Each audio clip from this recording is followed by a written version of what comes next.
London के एक दरिया में नजम सेठी साहब और नवाज शरीफ साहब लेटे हुए हैं बोट पे। Honeymoon type picture.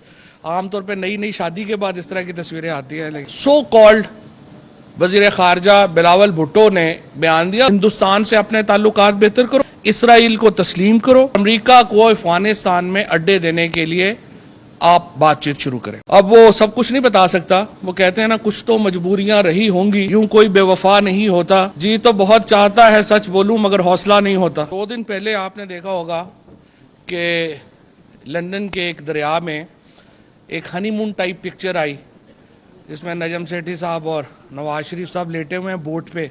आमतौर पे नई नई शादी के बाद इस तरह की तस्वीरें आती हैं, लेकिन यहाँ पे तस्वीर आ गई। ये तस्वीर कोई ऐसी इंपॉर्टेंट नहीं थी, चलें आ गई। लेकिन इशू क्या हुआ, उसके बाद नजम सेठी साहब ने रात को एक प्रोग्राम किया और उसमें उन्होंने ये एम्फेसिस किया, इस बात के ऊपर जोर दिया कि हमें एक्चुअली अफगानिस्तान में अमेरिका को फौजी कार्रवाइयों के लिए अड्डे देने की बात करनी चाहिए और यही हमारी इंपॉर्टेंस है। उन्होंने कहा कि अमेरिका से हमारे ताल्लुकात की सिर्फ यही इंपॉर्टेंस है कि अफगानिस्तान में हमारा क्या रोल होगा, और मुझे समझ नहीं आ रही कि हम ये अड्डे क्यों नहीं दे रहे। उसके बाद हुसैन हकानी का एक ट्वीट आता है, वो बताता है कि असल में ये जो मौजूदा इकॉनमी का बहरान है, इसके 2-3 लेसन हैं, और सबसे बड़ा लेसन ये है कि पाकिस्तान को खुद को सुपर पावर सोचना नहीं चाहिए और एक सबसर्विएंट रिलेशनशिप इसराइल अमेरिका और हिंदुस्तान के साथ हमारा होना चाहिए। ये गैर सरकारी दोनों स्टेटमेंट्स थे।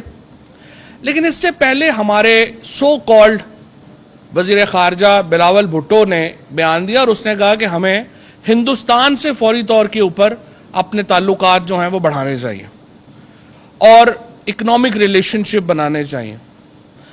अब आप देखिए कि एक माहौल बनाया जा रहा है 3-4 चीज़ों के ऊपर। नंबर 1, हिंदुस्तान से अपने ताल्लुकात बेहतर करो, इसराइल को तस्लीम करो और अमेरिका को अफगानिस्तान में अड्डे देने के लिए आप बातचीत शुरू करें। अब ये वो माहौल है जो इस वक्त बनाया जा रहा है, और अगर हम ये नहीं करते तो हमारे मुआशी मुश्किलात बढ़ती जाएंगी।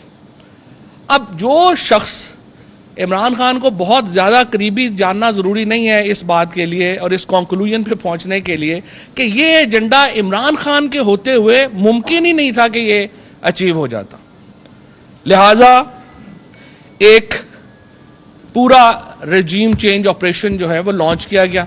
आपसे कुछ देर पहले डॉक्टर साहिबा ने आपको बताया कि किस तरह से डोनाल्ड लू की बात जो है वो आपके सामने आई, जिसमें बड़ा वाज़ेह कहा गया कि देखें बात यह है कि नो कॉन्फिडेंस मूव आ रही है, वो अगर पाकिस्तान में नो कॉन्फिडेंस मूव कामयाब होगी तो अमेरिका पाकिस्तान के ताल्लुकात होंगे, अगर ये नो कॉन्फिडेंस मूव नाकाम हो जाती है तो फिर हम आपसे निबड़ लेंगे। बेसिकली जो नो कॉन्फिडेंस मूव था उसका मकसद ये था। अब अमेरिका के इसके बाद क्या हुआ, इसके बाद ये हुआ कि सबसे पहले जो हमारी अपोजिशन पार्टीज थी उनको बेट दी गई, जो खुर्रम दस्तगीर ने अपने इंटरव्यू में अब मान लिया। उसमें कहा गया कि हम आप ये रजीम चेंज करेंगे, इसके बदले में हम आपके केसेस माफ़ कर देंगे। और कल के दिन आपको मालूम है कि कल चेयरमैन इमरान खान ने जो प्रेस कॉन्फ्रेंस भी की, उसमें बताया कि किस तरह से नैब लॉ कल इम्प्लीमेंट हो गया है और वो जो NRO 2 है वो दे दिया गया है। सो जो खुर्रम दस्तगीर ने जो चीज़ जो बेट मांगी थी वो बेट जो है वो उनको मिल गई। इसके बाद 10 MNAs जो हैं उनको टारगेट किया गया। 10 MNAs जो हैं वो सबसे पहले राब्ते में आए। हमारे PTI के जो 10 MNAs थे सबसे पहले राब्ते में वो आए। उनके बाद 6 मजीद MNAs जो हैं उनके साथ राब्ता किया गया और 22 MNAs टोटल जो हैं उनको इस रजीम चेंज ऑपरेशन में शामिल किया गया। एक तरफ पॉलिटिकल पार्टीज जो हमारी इत्तेहादी थी और दूसरी तरफ ये 22 MNAs हमारे जो थे ये हमारे शामिल किए गए। अब हुकूमत की ये जो तब्दीली का मामला था ये अवाम तक जब पहुंचा तो सबसे पहला रद्द अमल परेड ग्राउंड में आया, जहां पे आपने देखा कि जब इमरान खान ने कॉल दी तो लाखों लोग पूरे पाकिस्तान से जमा हुए और वहां पे उन्होंने ये डोनाल्ड लू का जो लेटर था सबसे पहले इमरान खान ने उन लाखों लोगों के सामने लहराया और ये ऑपरेशन रजीम चेंज का जो मरहला था उस पर अवाम का पहला रिएक्शन जो था वो उस पर आया। स्पीकर और डिप्टी स्पीकर इसके ऊपर सर जोड़ के बैठे اور بالآخر وہ اس نتیجے پہ پہنچے کہ یہ جو عدم اعتماد کی تحریک ہے یہ لوکل نہیں ہے, یہ ایک پوری کانسپریسی ہے اور فورن ایلیمنٹ اس میں شامل ہے. اسپیکر نے رولنگ دے دی. اب جب یہ کیس سپریم کورٹ میں گیا اور ہم سب لوگ جو وہاں پہ بیٹھے تھے, ہم جو لائرز بھی تھے, ہم نے وہ سماعت ساری اٹینڈ کی.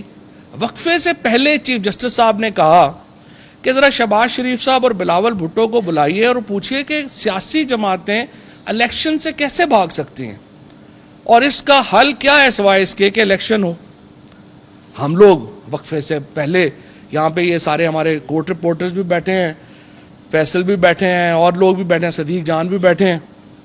ہم سب لوگ بڑے خوش ہوئے. ہم نے کہا چلیں عوام کے پاس تو بات جائے گی. ہم نے جا کے وزیر اعظم صاحب کو مبارکباد بھی دی کہ عدالت کا جو آبزرویشنز ہیں, نتیجہ ہے وہ تو یہ آ گیا. ابھی ہم وہاں پہ پہنچے ہی تھے تو ایک عجیب و غریب کام یہ ہوا کہ چیف الیکشن کمشنر کا بیان سارے ٹی ویوں کے اوپر بلنک آ رہا ہے. وہ کہتے ہیں ہم الیکشن کے لیے تیار نہیں ہیں, اور اکتوبر سے پہلے چیف الیکشن کمشنر کہہ رہا ہے کہ ہم الیکشن کے لیے تیار نہیں ہیں. حالانکہ آئین کیا کہتا ہے؟ آئین یہ کہتا ہے کہ جب بھی الیکشن ہوں گے الیکشن کمیشن نے 90 دنوں میں الیکشن کروانے ہیں. خیر یہ بات ہوئی. اس کے بعد اس وقفے میں اور بھی بہت کچھ ہوا. اب وہ سب کچھ نہیں بتا سکتا. وہ کہتے ہیں نا کچھ تو مجبوریاں رہی ہوں گی, یوں کوئی بے وفا نہیں ہوتا, جی تو بہت چاہتا ہے سچ بولوں مگر حوصلہ نہیں ہوتا. تو اچھا, اب ہم جب گئے ہیں, ہم نے سپریم کورٹ کا دروازہ, جب آپ کو پتا ہے جو لوگ کورٹ رپورٹ کر رہے ہوتے ہیں کہ جب کیس ختم ہوتا ہے بینچ اٹھ جاتا ہے, سپریم کورٹ کا دروازہ باہر سے لاک ہو جاتا ہے اور کوئی آدمی اندر نہیں جا سکتا. اب اتفاق سے میں اور ایک دو ہمارے اور دوست جو تھے, ہم لوگ پہلے پہنچے اور ہم نے دروازہ لاک کھولا. ہمارے سامنے ہم لاک کھولنے کے بعد اندر گئے تو پتہ چلا چیف الیکشن کمشنر اور سیکرٹری پہلے ہی لاک شدہ کمرے میں موجود ہیں. اچھا اب یہ کیسے ہوا؟ اب یہ بھی وہی ہوا کہ وہ پھر آپ کو بعد میں بتاؤں گا.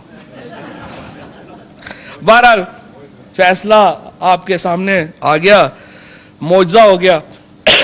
ہم الیکشن کی طرف جاتے جاتے ادھر چلے گئے. اب سوال یہ ہے کہ کیا یہ آپریشن رجیم چینج آپریشن جو ہے یہ مکمل ہو گیا؟ آنسر از نو. اس پہ سپریم کورٹ کو تو ہم روز ہی کہہ رہے ہیں کہ تحقیقاتی کمیشن بنائیں.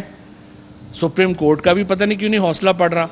لیکن بہرحال ہم نے سپریم کورٹ کو روز ہی یہ کہتے ہیں کہ دیکھیے آپ کو کسی عام آدمی نے نہیں کہا کمیشن بنانے کا, آپ کو صدر پاکستان نے کہا ہے کمیشن بنائیں, آپ کو وزیر اعظم اس وقت کے انہوں نے لیٹر لکھا کہا کمیشن بنائیں, آپ کو اسپیکر آف دا ہاؤس کہہ رہے ہیں کہ کمیشن بنائیں.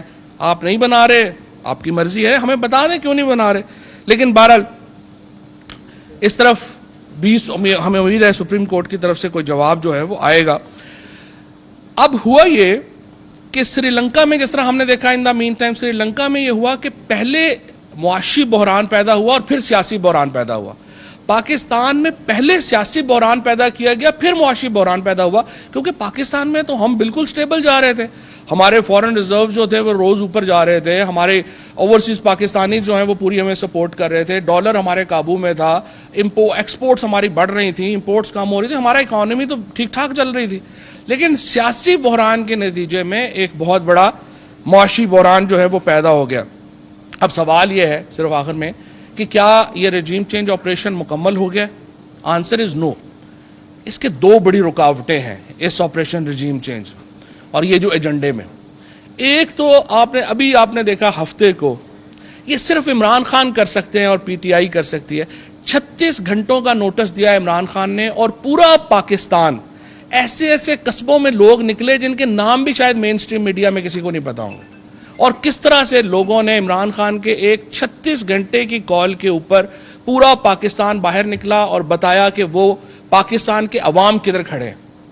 ایک تو یہ, اور دوسرا یہ ہو رہا ہے کہ یہ ایک بڑے لیول کے اوپر رجیم چینج جو ہے وہ ایکسیپٹ نہیں ہو رہی, اور دوسرا ان کا ٹیکٹیکل لیول کے اوپر پنجاب میں رجیم چینج پوری نہیں ہو رہی, کیونکہ پنجاب میں الیکشن کمیشن نے اور لاہور ہائی کورٹ نے بڑا زور لگا کر کے حمزہ شہباز کو رکھا ہوا ہے وہاں پر as a chief minister, but हकीकत ये है कि वो एक ऐसे फट्टे के ऊपर है जो किसी वक्त भी सिरक सकता है और उनकी सारे की सारा मामला जो है उनका लुढ़क सकता है, लेकिन उसको जानबूझ के इस तरह से जो है वो बनाया गया है।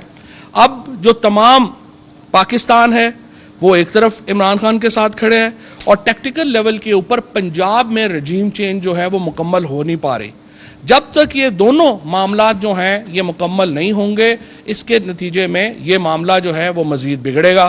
पाकिस्तान में ये जो इस वक्त हल है, सोल्यूशन है, वो वाहिद सोल्यूशन है, हम अवाम की तरफ जाएं।